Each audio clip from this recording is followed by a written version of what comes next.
Assalamualaikum warahmatullahi wabarakatuh. Alhamdulillahi rabbil alamin, wa bihi nasta'inu ala umuri dunya waddin.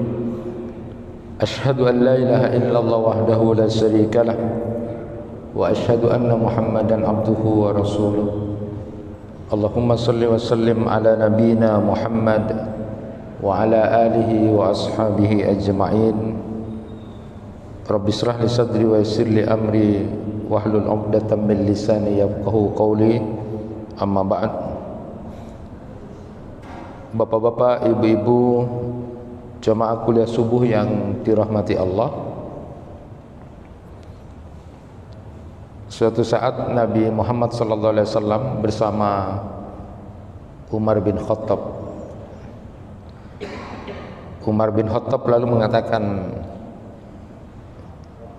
tidak ada seorang pun yang paling aku cintai selain engkau ya Rasulullah dan diriku.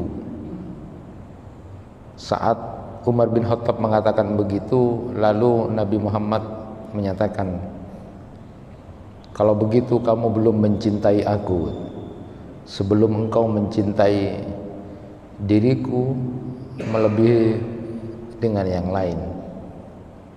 Lalu kemudian Umar menyatakan, sekarang aku mencintai engkau ya Rasulullah lebih dari diriku sendiri. Lalu kemudian Rasulullah menyatakan, baru kamu disebut mencintai aku. Yang kedua, suatu saat Anas bin Malik itu meriwayatkan ada seorang yang bertanya kepada Rasulullah SAW tentang kapan terjadinya kiamat itu. Lalu Rasulullah SAW tidak menjawab kapan waktunya, tetapi beliau menjawab, apa yang sudah kamu siapkan bila terjadi kiamat. Lalu orang ini menjawab, tidak ada sesuatu yang aku siapkan, tetapi aku punya cinta kepada Allah dan Rasulnya. Itulah yang menjadi bekalku. Lalu apa jawab Rasulullah SAW? Anta wa man ahdatta dakhalal jannah. Engkau dengan orang yang kau cintai akan masuk surga. Anas bin Malik radhiyallahu anhu yang meriwayatkan hadis ini, ketika mendengar apa yang disampaikan oleh Rasulullah, dia begitu sangat bahagia dan gembira. Hari itu saya merasa bahagia dan gembira karena saya tidak bisa beramal sehebat Abu Bakar As-Siddiq, sebagus Umar bin Khattab, tetapi aku mencintai Rasulullah dan mereka semuanya, kata Anas bin Malik. Modal cinta. Lalu bagaimana dengan kita? Bagaimana kita mengukur cinta kita kepada Rasulullah sallallahu alaihi wasallam? Jamaah yang dirahmati Allah, Allah Subhanahu wa taala berfirman di dalam Quran surat Ali Imran ayat 31.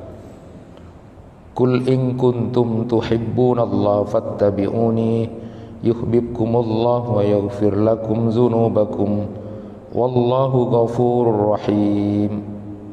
Katakanlah Muhammad, jika kamu mencintai Allah, ikutlah aku. Niscaya Allah mencintaimu dan mengampuni dosa kamu. Dan Allah Maha Pengampun, Maha Penyayang. Berdasarkan ayat ini, jamaah yang dirahmati Allah, maka bila kita ingin dicintai oleh Allah, maka ikutlah Nabi Muhammad sallallahu alaihi wasallam.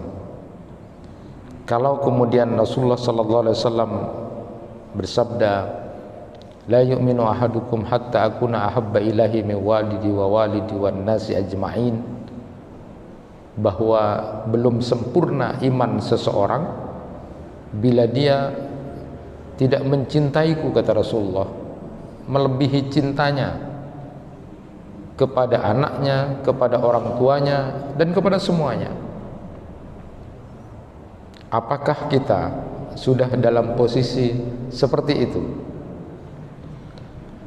Kalau dalam satu riwayat itu disebutkan, saat Nabi Muhammad SAW sudah meninggal dunia, sudah wafat beberapa waktu lamanya, saat Bilal bin Rabah, sang muadzin Rasulullah SAW, berniat untuk pergi ke Syam pada waktu kekhalifahan Abu Bakar As-Siddiq. Bilal bin Rabah ini tampaknya begitu sangat terpukul dan sedih ketika tidak bersama dengan Rasulullah SAW dan ingin hijrah ke Syam. Saat pemerintahan Khalifah Abu Bakar ditahan oleh Abu Bakar, sudah, tidak apa-apa, sudah di sini dulu, sudah di sini aja dulu. Dan zamannya Umar bin Khattab, baru kemudian Bilal bin Rabah pindah ke Syam. Dan saat itu yang menjadi muadzin sudah bukan Bilal bin Rabah, ya, tetapi sahabat yang lain. Singkat cerita, ketika Bilal bin Rabah sudah ada di Syam, suatu saat Bilal bin Rabah bermimpi bertemu dengan Rasulullah SAW, dan dalam mimpinya itu Bilal bin Rabah kemudian disebut oleh Rasulullah SAW, apakah kamu tidak rindu kepadaku? Karena Bilal bin Rabah ada di Syam.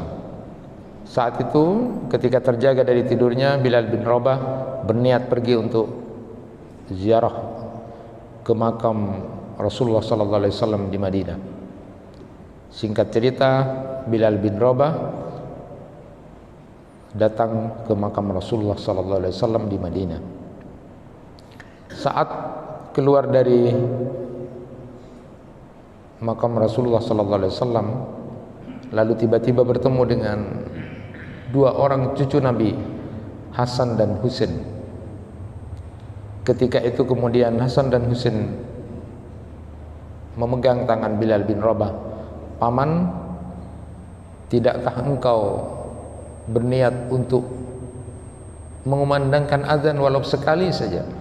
Kami sudah sangat rindu dengan suara paman untuk mendengarkan azan yang dikumandangkan oleh engkau.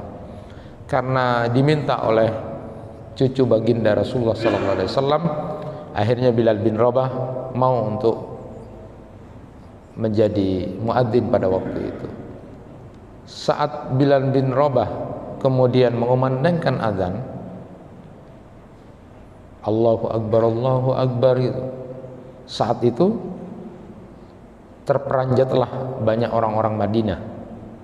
Kenapa? Karena itu suara Bilal, suara yang sudah didengar di masa bersama Rasulullah SAW. Saat kemudian sudah asyhadu an la ilaha illallah gitu, semakin kagetlah orang-orang saat itu, sampai perempuan-perempuan juga kaget karena terkenang dengan Rasulullah SAW yang sudah beberapa waktu meninggal dunia itu. Baru dengar lagi azannya Bilal bin Rabah itu. Dan berikutnya sampai di panggilan asyhadu anna Muhammadar Rasulullah, pecahlah tangis pada waktu itu seluruh orang-orang yang ada di Madinah yang mendengar kalimat asyhadu anna Muhammadar Rasulullah. Banyak yang keluar rumah, bahkan perempuan-perempuan pada saat itu keluar rumah sambil menangis karena ingat Rasulullah SAW dan kemudian mengingat kumandang suara Bilal bin Rabah yang selalu identik bersama dengan Rasulullah SAW. Allahumma salli ala Muhammad wa sallim. Bagaimana dengan kita? Sejauh mana kita sudah mempraktekkan apa yang disabdakan oleh Rasulullah? Belum sempurna, belum dikatakan beriman di antara kalian sebelum engkau mencintai aku lebih dari anakmu, lebih dari orang tuamu, bahkan lebih dari siapapun. Kalau Umar langsung menyatakan, saat ini tidak ada yang aku cintai melebihi cintaku kepadamu ya Rasulullah, bahkan lebih dari cintaku pada diriku sendiri. Ini ukuran buat kita. Setidaknya di mana ukuran cinta kita kepada Nabi Muhammad SAW.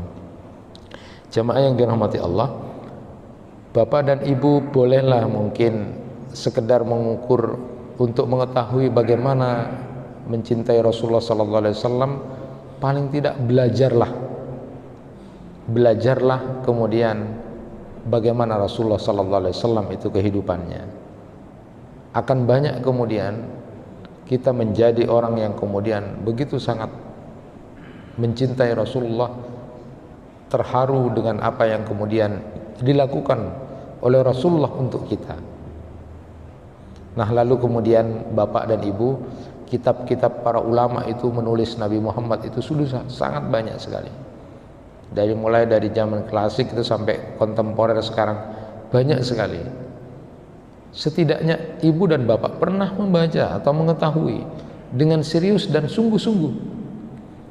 Kalau Syekh Al-Buti itu kemarin saya sampaikan, pada saat bulan Rabiul Awal ini, paling tidak kita tidak hanya sekedar belajar tentang sejarah Nabi Muhammad ya, tetapi maknanya adalah saat bulan Rabiul Awal itu kita ingin tahu Islam yang sesungguhnya yang ada pada sosok Nabi Muhammad SAW.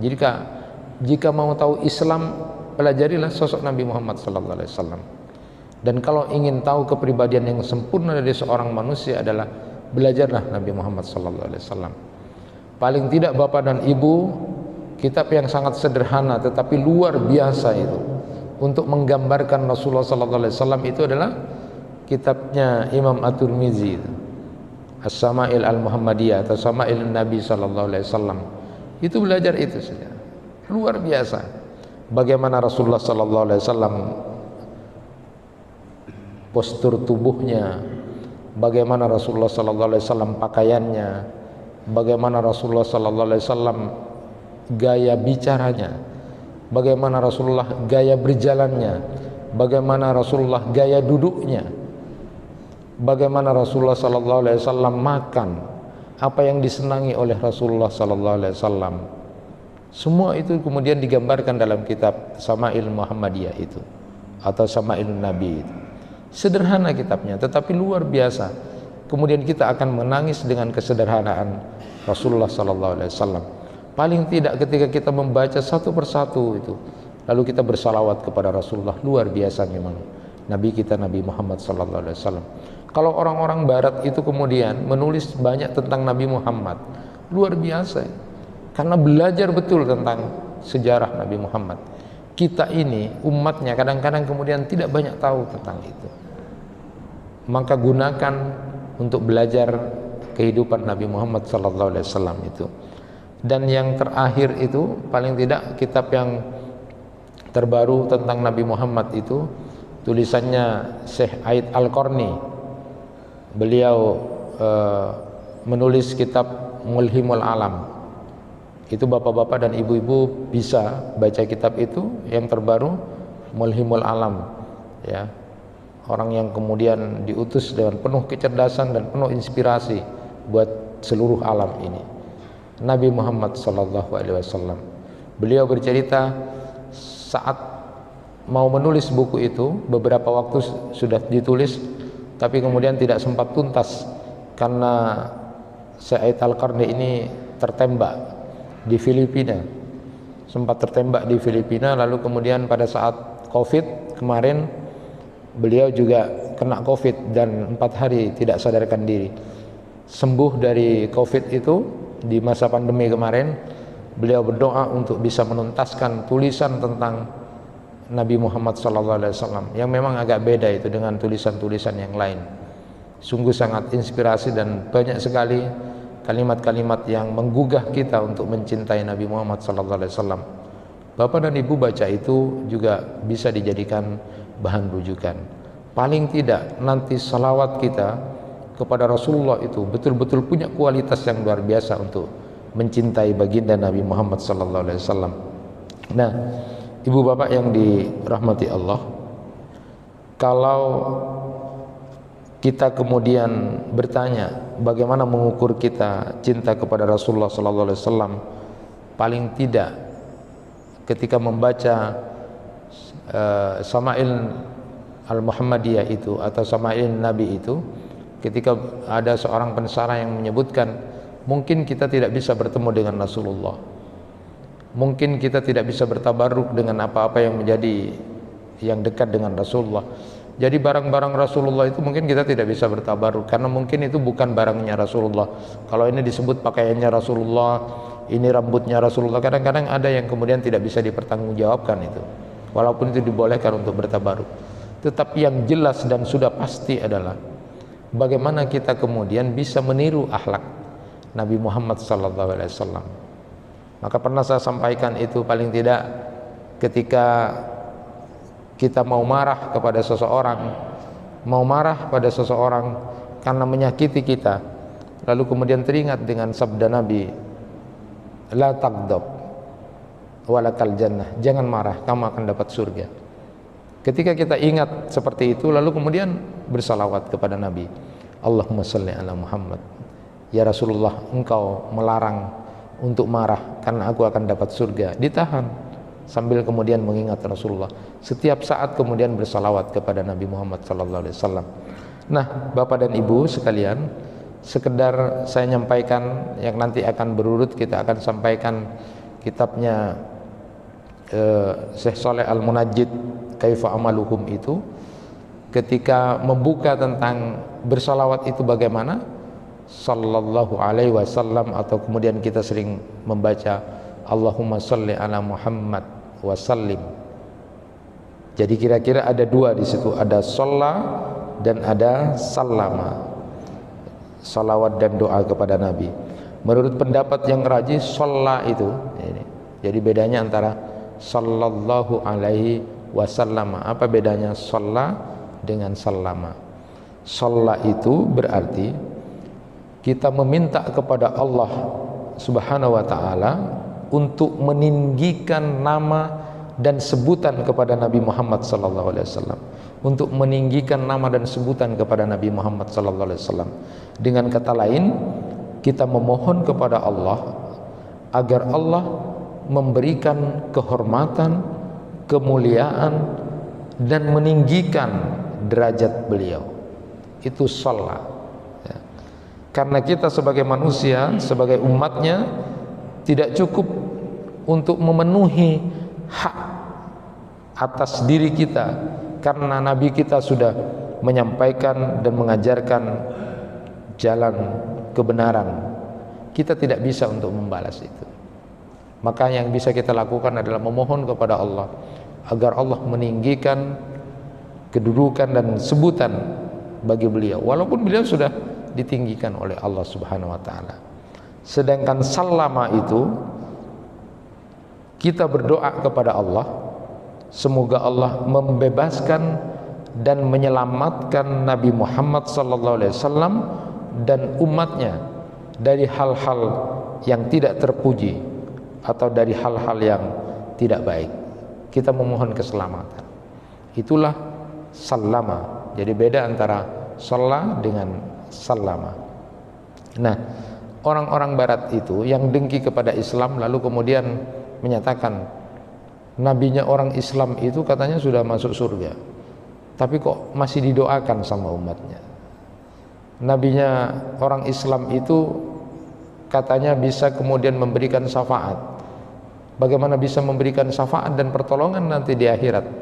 Wong umatnya saja masih disuruh berdoa untuk kemudian disebutkan dan ditinggikan namanya Nabi Muhammad, lalu kemudian didoakan agar selamat. Bagaimana kemudian bisa memberikan syafaat? Wong nabinya saja sendiri tidak bisa gitu. Maka kemudian dijawab oleh para alim itu bahwa salawat yang kita lakukan itu sesungguhnya adalah justru merupakan penghargaan dan kemuliaan, pengagungan kepada Nabi Muhammad. Lebih detail kemudian Syekh Shalih Al-Munajjid itu menyatakan pendapatnya bahwa salawat yang kita ucapkan pertama adalah karena kita memenuhi perintah Allah dan Rasulnya. Jadi karena memang ini perintah Allah. Innallaha wa malaikatahu yusholluna 'alan nabi ya ayyuhalladzina amanu shallu 'alaihi wa sallimu taslima. Kita memang diperintah oleh Allah untuk bersalawat kepada Rasulullah sallallahu alaihi wasallam. Begitu juga dengan Nabi Muhammad sallallahu alaihi wasallam menyuruh kita untuk bersalawat. Itu yang pertama. Yang kedua, untuk memenuhi salah satu hak beliau. Karena Nabi Muhammad sallallahu alaihi wasallam itu sudah banyak pengorbanannya buat kita, sampai nanti diriwayatkan nanti di akhirat pun, tidak hanya di dunia Nabi Muhammad itu mendoakan kita ini, sampai di akhirat di sirat nanti Nabi Muhammad berdoa, ya Rabb salim salim, selalu mendoakan kita, mendampingi kita. Nabi Muhammad pengorbanannya yang luar biasa. Maka untuk memenuhi hak beliau itu, maka kita bersalawat kepada Rasulullah sallallahu alaihi wasallam. Yang ketiga, untuk menunjukkan rasa terima kasih kita kepada Nabi Muhammad. Kita harus berterima kasih kepada Nabi Muhammad yang sudah luar biasa memberikan pengorbanan dan ajaran-ajaran Islam kepada kita. Kita menjadi orang yang damai, tenang, sholat seperti sekarang ini adalah karena ajaran dari Nabi Muhammad sallallahu alaihi wasallam. Kemudian tentu yang keempat berikutnya adalah karena kita ingin mencintai Rasulullah, lebih mencintai Rasulullah. Orang yang menyebut-nyebut nama seseorang itu berarti mencintai. Bapak dan ibu suka pada seseorang, mencintai seseorang, entah itu orang tuanya, anaknya, akan selalu disebut-sebut. Dan bukti bahwa kita mencintai Rasulullah itu adalah banyak kemudian menyebut-nyebut nama Nabi Muhammad melalui salawat itu. Dan kemudian yang terakhir, karena memang kita ingin mendapatkan balasan ya. Dengan salawat itu kita akan mendapatkan banyak balasan. Riwayat dari Abdullah bin Amr, man shalla alayya salatan wahidah sallallahu alaihi asra. Siapa yang bersalawat kepadaku satu kali, maka Allah akan bersalawat kepadanya 10 kali. Dalam riwayat Ibnu Mas'ud radhiyallahu anhu disebutkan, aulan nasi bi yaumal qiyamah aksaruhum alayya salatan. Orang yang paling berhak untuk dapat syafaatku kelak pada hari kiamat adalah orang yang paling banyak bersalawat kepadaku. Dan yang terakhir riwayat dari Ubay bin Ka'ab, ketika Ubay bin Ka'ab ini bertanya kepada Nabi sallallahu alaihi wasallam, dia akan membaca salawat seberapa gitu. Lalu kemudian dijawab oleh Ubay bin Ka'ab, arbu ya, seperempat dalam zikir-zikir saya. Nah, lalu kemudian Rasulullah menyatakan, terserah kamu gitu. Bagaimana kalau kemudian separuh gitu? Terserah kamu, kata Rasulullah. Bagaimana kalau kemudian sulusain 2/3 dari apa yang kemudian aku zikirkan gitu.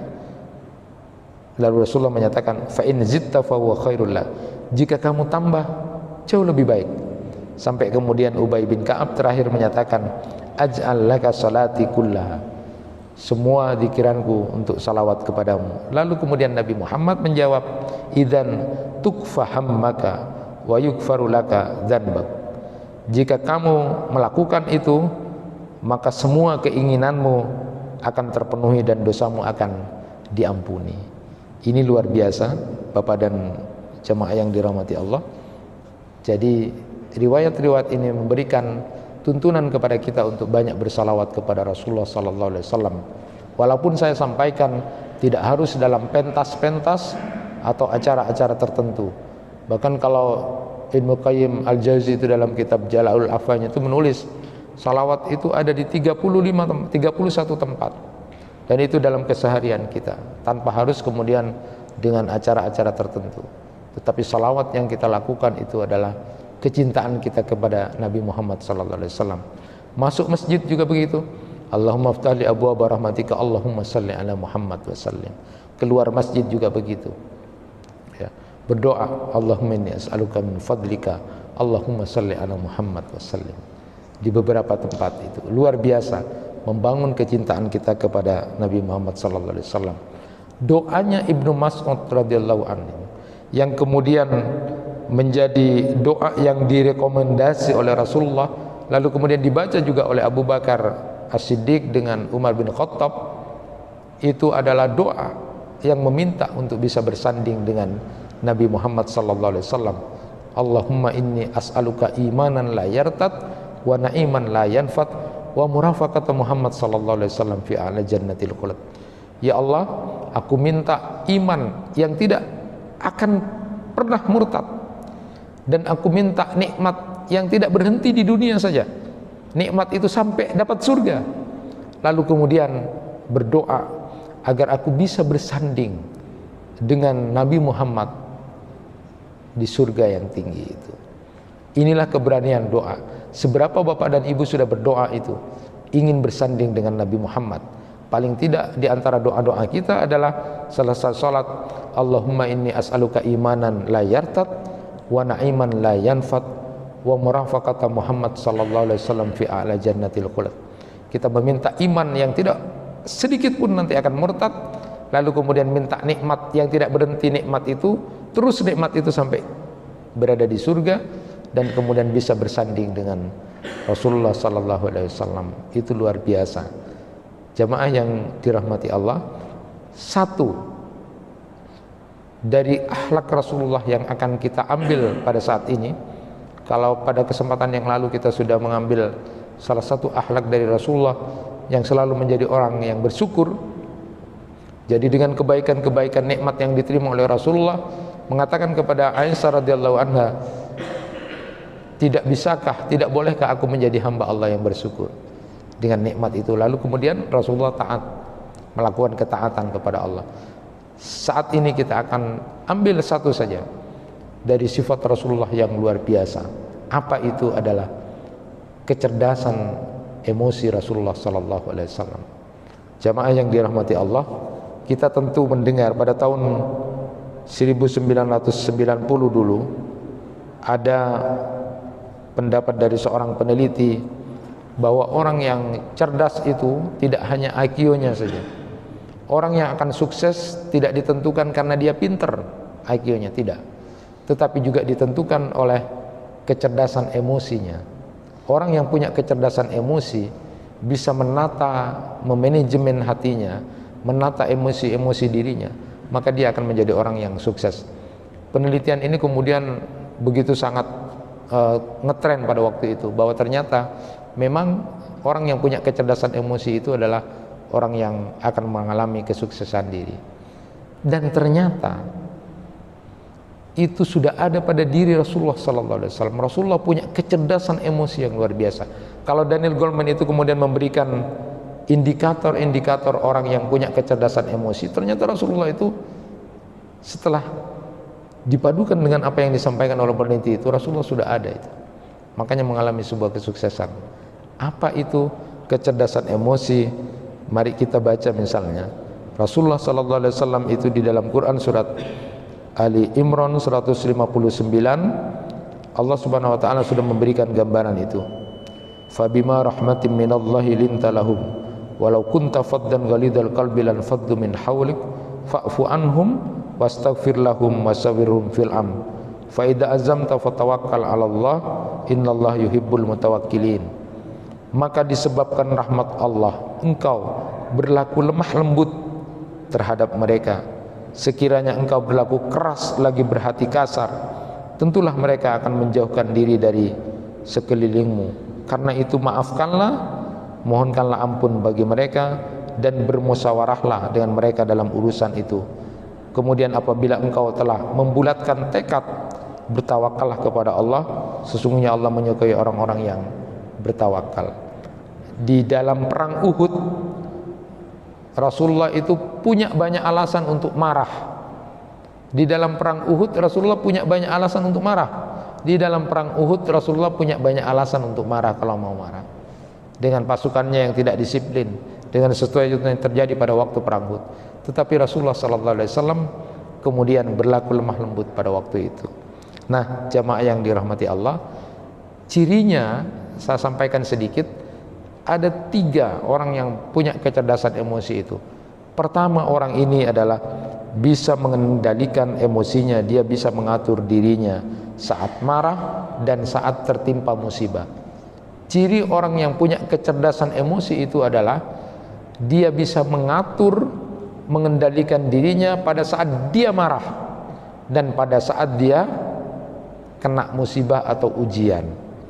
Jadi yang pertama itu disebutkan, orang yang kemudian ada persoalan lalu dia harusnya marah, karena dia punya kecerdasan emosi, dia kemudian ingat kepada Rasulullah SAW, la taghdab, la taghdab. 3 kali Rasulullah kemudian mengatakan itu kepada seorang sahabat yang bertanya, apa tipsnya untuk bisa masuk surga? Jangan marah, jangan marah, jangan marah.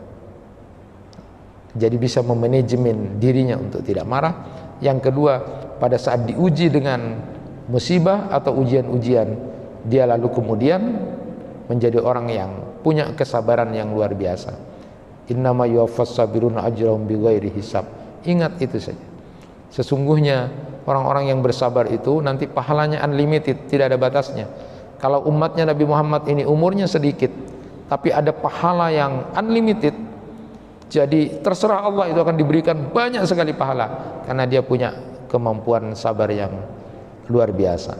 Saya ingat apa yang disampaikan Ibnu Qayyim itu dalam kitab Al-Wabilus Sayyibnya itu, ketika membahas tentang masalah sabar itu, beliau sampaikan, Allah menguji seorang hamba bukan untuk mencelakakan, membinasakan atau menghancurkan seorang hamba itu. Allah menguji seseorang bukan untuk membinasakan, bukan untuk mencelakakan. Tidak pantaslah kemudian Allah punya seperti itu. Allah menguji seorang hamba dalam rangka untuk mengetahui seberapa tingkat kesabaran dia dan seberapa tingkat stabil ibadah yang dia lakukan dalam kondisi yang berbeda.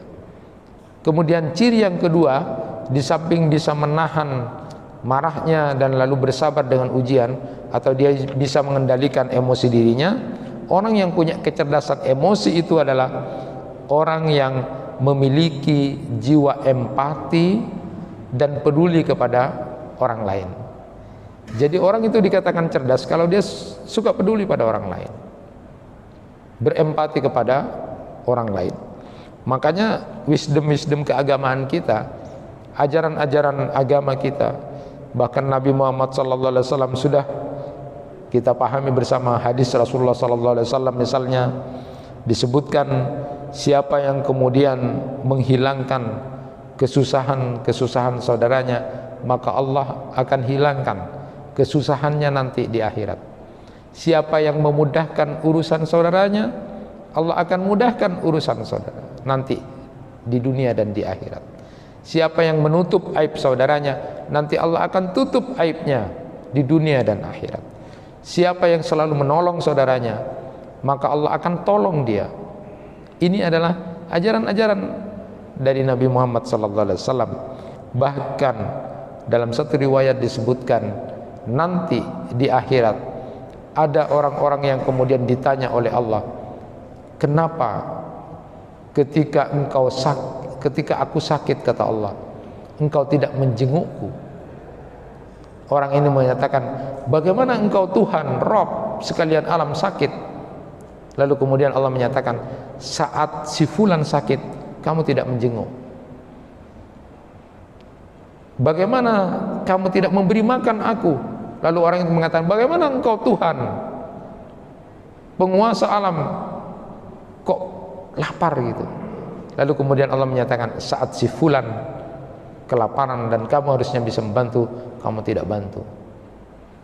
Ada banyak wisdom keagamaan kita yang justru itu dilakukan oleh baginda Nabi Muhammad SAW, selalu kemudian memberikan gambaran-gambaran, memberikan manfaat dan selalu peduli kepada orang lain. Jiwa seperti inilah menunjukkan seseorang itu punya kecerdasan. Yang terakhir adalah orang yang punya kecerdasan emosi yang tinggi itu, kecerdasan emosi yang bagus itu adalah saat dia berbicara, dia tidak berbicara muluk-muluk, tidak berbicara tinggi.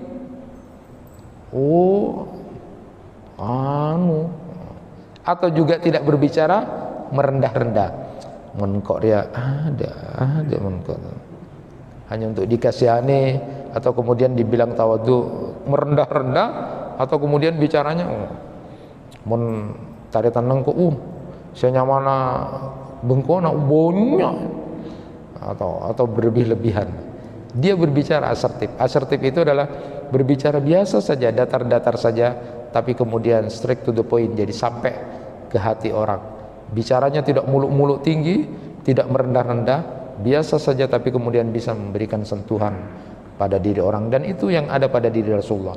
Rasulullah itu terkenal punya kecerdasan emosi itu kalau kemudian dipahami sebagai bagian dari kesuksesan seseorang. Rasulullah itu kemudian punya tingkat emosi yang luar biasa tertata, tidak cepat mudah marah. Rasulullah punya kesabaran yang tinggi. Rasulullah punya empati, kepedulian yang luar biasa kepada orang-orang di sekitarnya. Dan lalu Rasulullah kalau berbicara tidak muluk-muluk, tidak merendah-rendah, tapi biasa saja, tapi sampai mengena kepada orang lain. Itulah bagian dari ciri kecerdasan emosi Rasulullah SAW.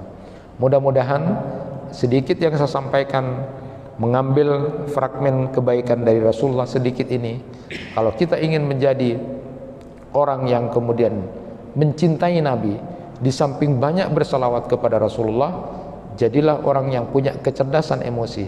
Siapa orang yang punya kecerdasan emosi? Sekali lagi, dia bisa menahan diri pada saat mau marah, dia bisa bersabar dalam ujian-ujian dan musibah yang diberikan Allah. Kemudian yang kedua, dia punya kepedulian yang tinggi terhadap siapapun, karena dia berpikir kebaikan yang dia lakukan akan kembali kepada dirinya. Selama orang lain, dia selalu menolong orang lain, maka akan kembali pada dirinya. Memudahkan urusan orang lain, mengeluarkan kesusahan, kesedihan orang lain, paling tidak dia bantu. Dia bantu walaupun tidak full, cukup paling tidak mendoakan kebaikan-kebaikan saudara-saudaranya, karena dia punya kepedulian yang tinggi kepada siapapun yang butuh. Dan yang terakhir, dia berbicara apa adanya, tidak muluk-muluk dan juga tidak terlalu merendah-rendah, biasa saja. Sehingga kemudian inilah orang yang akan mendapatkan bagian dari berusaha mencintai Rasulullah, karena meniru apa yang kemudian bisa dia lakukan untuk dekat kepada Rasulullah SAW. Mudah-mudahan kita termasuk umatnya Nabi Muhammad yang nanti akan mendapatkan syafaat dari beliau, lalu kemudian kita menjadikan orang yang dekat dan bisa bersanding dengan Rasulullah SAW. Allahumma inni as'aluka imanan la yartad wa na'iman la yanfad wa murafaqata Muhammad SAW fi a'la jannatil khuld. Itu yang bisa disampaikan, mudah-mudahan bermanfaat.